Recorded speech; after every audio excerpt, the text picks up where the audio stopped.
Saudara pendengar di segenap penjuru tanah air, selamat bergabung dengan Lumen Indonesia. Lumen Indonesia, siap melayani Anda setiap hari. Saudara terkasih, marilah kita bersatu dalam Tuhan kita Yesus Kristus yang tidak berubah dahulu, sekarang, dan selama-lamanya. Allah Sang Maha Rahim mengasihi dan menerima sebagaimana adanya kita. Allah Bapa kita di surga senantiasa bersedia menolong, menghibur, dan meneguhkan kita dalam menghadapi segala permasalahan hidup sehari-hari. Saudara-saudari, marilah kita mendengarkan renungan dengan judul Hamba Dosa, yang berdasarkan pada Injil Yohanes bab 8 ayat 34. Yesus bersabda, "Aku berkata kepadamu, sesungguhnya setiap orang yang berbuat dosa adalah hamba dosa." Dalam nama Bapa dan Putra dan Roh Kudus. Amin. Saudara-saudari terkasih, dalam nama Tuhan Yesus Kristus. Pada suatu hari, Yesus bersabda kepada orang-orang Yahudi yang percaya kepadanya, "Jikalau kamu tetap dalam firman-Ku, kamu benar-benar adalah murid-Ku, dan kamu akan mengetahui kebenaran, dan kebenaran itu akan memerdekakan kamu." Jawab mereka, "Kami adalah keturunan Abraham, dan tidak pernah menjadi hamba siapapun. Bagaimana engkau dapat berkata, kamu akan merdeka?" Kata Yesus kepada mereka, "Aku berkata kepadamu, sesungguhnya setiap orang yang berbuat dosa adalah hamba dosa. Dan hamba tidak tetap tinggal dalam rumah, tetapi anak tetap tinggal dalam rumah. Jadi apabila anak itu memerdekakan kamu, kamu pun benar-benar merdeka. Aku tahu kamu adalah keturunan Abraham, tetapi kamu berusaha untuk membunuh aku karena firman-Ku tidak boleh peroleh tempat di dalam kamu. Apa yang kulihat pada Bapa, itulah yang kukatakan. Demikian juga kamu perbuat tentang apa yang kamu dengar dari bapamu." Jawab mereka kepadanya, "Bapa kami ialah Abraham." Kata Yesus kepada mereka, "Jikalau sekiranya kamu anak-anak Abraham, tentulah kamu mengerjakan pekerjaan yang dikerjakan oleh Abraham. Tetapi yang kamu kerjakan ialah berusaha membunuh aku.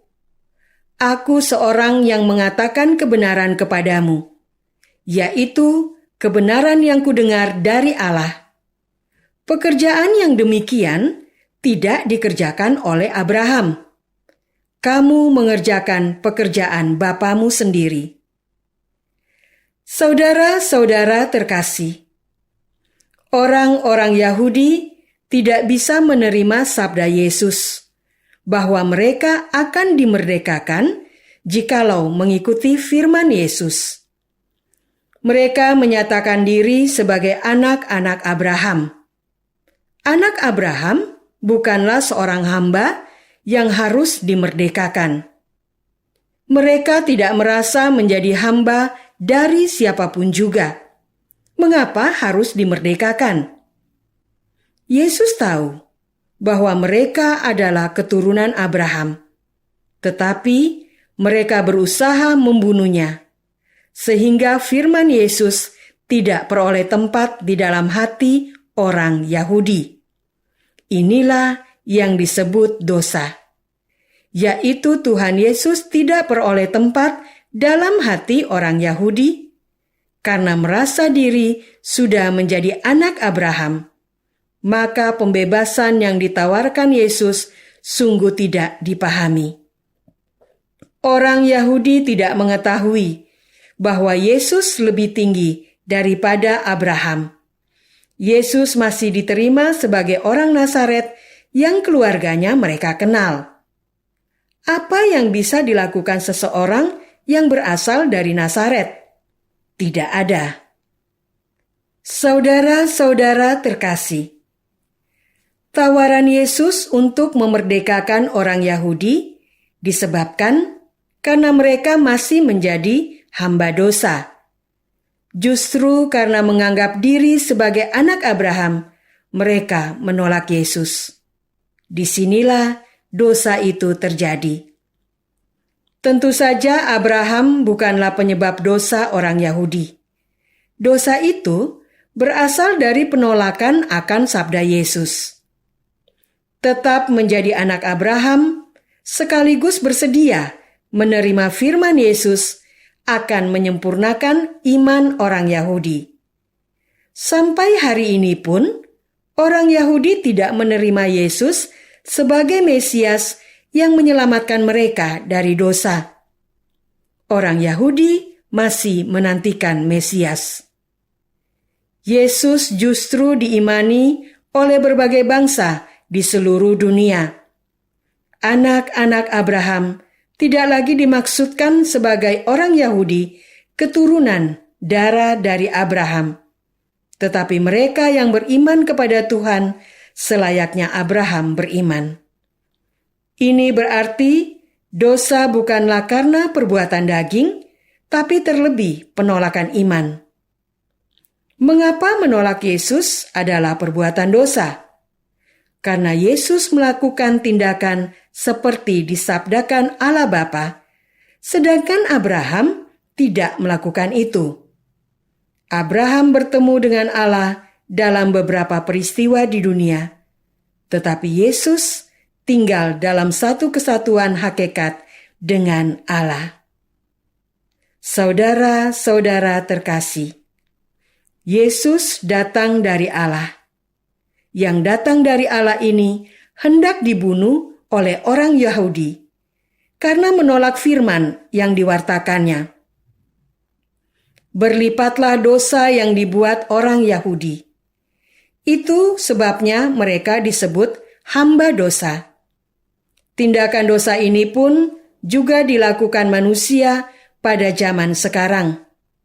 Bukan karena mereka mengaku sebagai anak Abraham, tetapi karena mereka lebih mendasarkan keselamatan hidupnya pada materi duniawi, terutama uang, jabatan, ketenaran.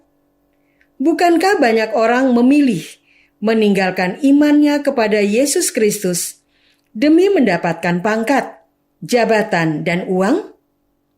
Bukankah banyak orang yang meninggalkan gereja Katolik karena mencari kemudahan dan kenikmatan hidup? Bukankah Injil dan kitab suci lainnya dianggap sebagai penghalang seseorang untuk mencapai sesuatu yang diinginkannya, sehingga tidak perlu dibaca? Bukankah peribadatan dan kegiatan menggereja mengganggu waktu untuk bersenang-senang, sehingga tidak berguna untuk diikuti? Bukankah Yesus Kristus, Putra Allah yang menjelma menjadi manusia, tidak lagi diimani? Itulah inti dari dosa. Marilah kita masuk dalam saat hening sejenak untuk meresapkan renungan yang baru saja kita dengar bersama dalam kehidupan iman kita masing-masing. Apakah kenikmatan dunia mengalihkan perhatian kita dari gereja? Apakah Yesus Kristus kita imani sebagai Sang Juru Selamat? Marilah kita berdoa.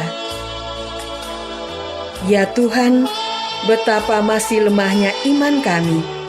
Kami silau oleh kenikmatan dunia. Kami tinggalkan gereja demi mendapatkan harta. Kami tanggalkan baptis kami demi tahta. Kami lupakan doa kami demi ambisi. Tuntunlah kami kembali kepada Putra-Mu, Tuhan kami Yesus Kristus. Engkaulah Tuhan kami, kini dan sepanjang masa.